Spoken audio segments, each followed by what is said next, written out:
بسم اللہ الرحمن الرحیم۔ السلام علیکم کلاس 2، امید ہے سب اچھے خیریت سے ہوں گے۔ پیارے بچوں، آج ہم اپنی کاروان اردو کی کتاب کا صفحہ نمبر 120 کرنے جا رہے ہیں، تو سب بچے اپنی کتاب کا صفحہ نمبر 120 کھولیں۔ پیارے بچوں، آج ہم کرنے جا رہے ہیں نثر نگاری، جس میں سوال نمبر 3 ہے کہ علامہ اقبال کی نظم ہمدردی پڑھ کر جگنو اور بلبل کے درمیان مکالمہ لکھیے۔ یہ نظم ہے اور یہ علامہ اقبال نے نظم لکھی ہے، یہ بہت ہی پیاری نظم ہے۔ پہلے ہم نے اس کی ریڈنگ کرنی ہے اور اس کے بعد آپ نے جگنو اور بلبل کے درمیان جو بات چیت ہو رہی ہے اس پہ آپ نے ایک مکالمہ لکھنا ہے۔ شروع کرنے سے پہلے میں آپ کو بتا دوں کہ اس نظم میں بتایا گیا ہے کہ ایک بلبل تھا جو اداس بیٹھا تھا اور سارا دن وہ ادھر ادھر اڑتا رہا۔ اسے ادھر ادھر اڑنے میں اس نے سارا دن گزار دیا اور اسے وقت کا پتہ ہی نہ چلا۔ جب اس نے دیکھا کہ شام ہو گئی ہے اور ہر طرف اندھیرا چھا گیا ہے اور رات ہو گئی ہے، تو وہ پریشان ہو رہا تھا کہ میں کس طرح اپنے گھر پہنچوں گا، کیونکہ ہر طرف اندھیرا ہی اندھیرا ہے۔ جب وہ اداس بیٹھا ہوا تھا تو پاس سے ہی ایک جگنو بولا۔ جب جگنو اس کے پاس آیا تو اس نے بولا کہ آپ کیوں اداس ہیں، آپ کیوں پریشان ہیں۔ اس نے اپنی ساری داستان سنا دی کہ میں صبح ادھر ادھر اڑتا رہا، سارا دن اڑنے چگنے میں گزار دیا اور مجھے وقت کا پتہ ہی نہ چلا، اور اب رات ہو گئی ہے، ہر طرف اندھیرا چھا گیا ہے، میں اپنے گھر کیسے جاؤں گا۔ تو جگنو نے اس کو کہا کہ میں آپ کی مدد کروں گا، آپ پریشان نہ ہوں، اللہ تعالیٰ نے مجھے روشنی دی ہے اور میں آپ کے لیے راستے میں روشنی پیدا کروں گا اور آپ کو گھر پہنچا دوں گا۔ تو اس نظم سے ہم نے کیا سیکھا؟ اس نظم سے ہم نے یہ سیکھا کہ لوگ وہی جہان میں اچھے ہیں، اس دنیا میں وہی لوگ اچھے ہیں جو دوسروں کے کام آتے ہیں۔ اگر آپ دیکھیں کہ اگر آپ نے جگنو دیکھا ہوا ہے تو وہ کتنا چھوٹا سا ایک ننھا سا کیڑا ہے، لیکن اللہ تعالیٰ نے اس کو روشنی دی ہے۔ اور بلبل بھی آپ دیکھیں کہ بلبل بھی آپ نے دیکھا ہوگا کہ وہ کتنا ہوتا ہے، یہ آپ کے سامنے آپ کی کتاب پر بھی بلبل بنا ہوا ہے۔ جگنو بالکل ایک ننھا سا کیڑا ہوتا ہے اور بلبل اتنی بڑا ہوتا ہے، اور اس کی مدد کون کرتا ہے؟ ایک ننھا سا کیڑا کرتا ہے۔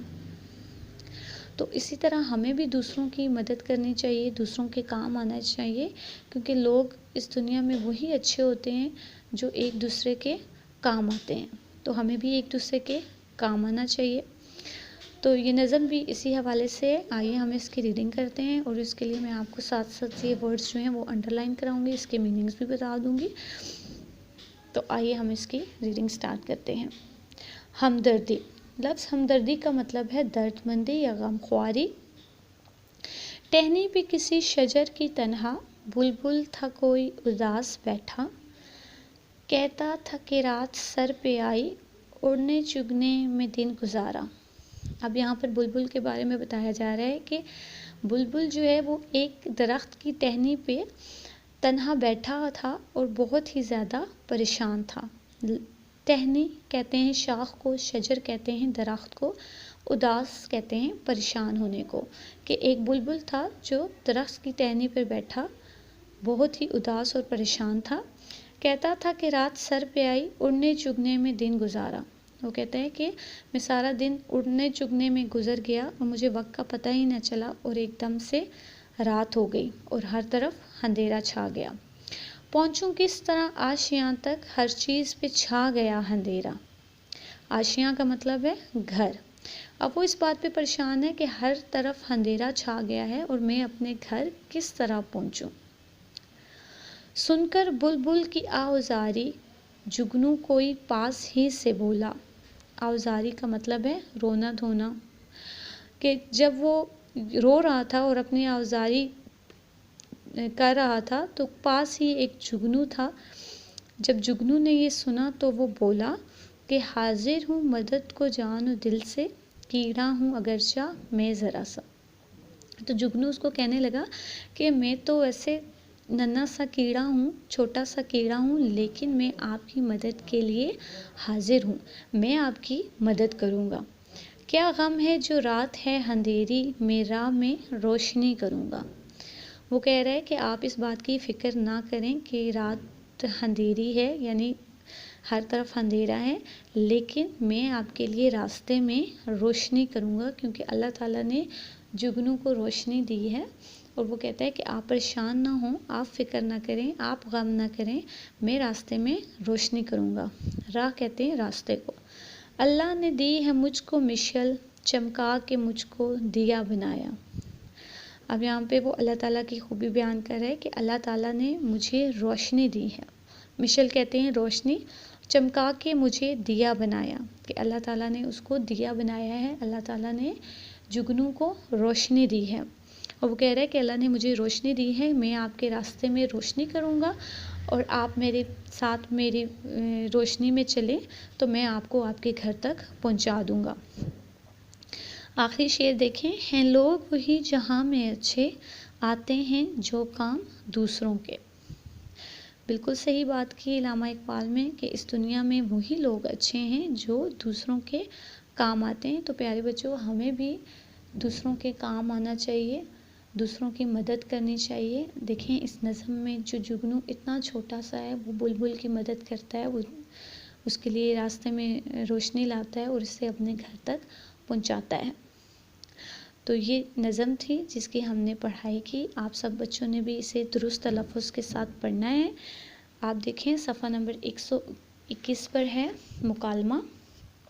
مکالمہ اس طرح سے ہے کہ ایک جملہ آپ نے بلبل کا لکھنا ہے اور ایک جملہ آپ نے جگنو کا لکھنا ہے۔ یہاں پر دیکھیں بتایا گیا ہے کہ بلبل میں اپنے گھر کیسے جاؤں، اندھیرا ہو گیا ہے۔ اب یہاں پر پہلا لفظ جو ہے، جملہ جو ہے، وہ بلبل بول رہا ہے کہ وہ رو رہا ہے اور وہ کہہ رہا ہے کہ میں اپنے گھر کیسے جاؤں، ہر طرف اندھیرا ہو گیا ہے۔ آگے ہم نے لکھا جگنو، پریشان نہ ہو میں تمہاری مدد کروں گا۔ پھر بلبل جواب دے رہا ہے، تم ننھے سے کیڑے میری مدد کیسے کرو گے؟ جگنو جواب دے رہا ہے، جگنو میں چھوٹا سا ہوں لیکن اللہ نے مجھے روشنی عطا کی ہے، اس لیے تم اندھیری رات کا غم نہ کرو۔ بلبل، تم کتنے اچھے ہو، دنیا میں وہی لوگ سب سے اچھے ہوتے ہیں جو دوسروں کے کام آتے ہیں۔ اب جگنو کہہ رہا ہے کہ اللہ نے مجھے دیا بنایا ہے، یا اللہ نے مجھے روشنی دی ہے، چلو میں تمہیں تمہارے گھر چھوڑاؤں۔ بلبل کہہ رہا ہے شکریہ۔ تو یہ جگنو اور بلبل کا اس طریقے سے مکالمہ ہے۔ یہ سب بچوں نے اپنی کتاب پر خوش خط لکھنا ہے۔ تو آج کا آپ کا یہی کام ہے کہ آپ کے یہ 2 پیجز ہیں، صفحہ نمبر 120 اور صفحہ نمبر 121۔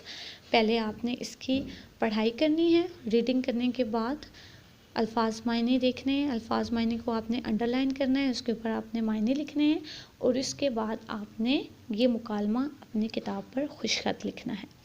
تو پیارے بچوں، آج کا یہی کام ہے۔ اللہ حافظ۔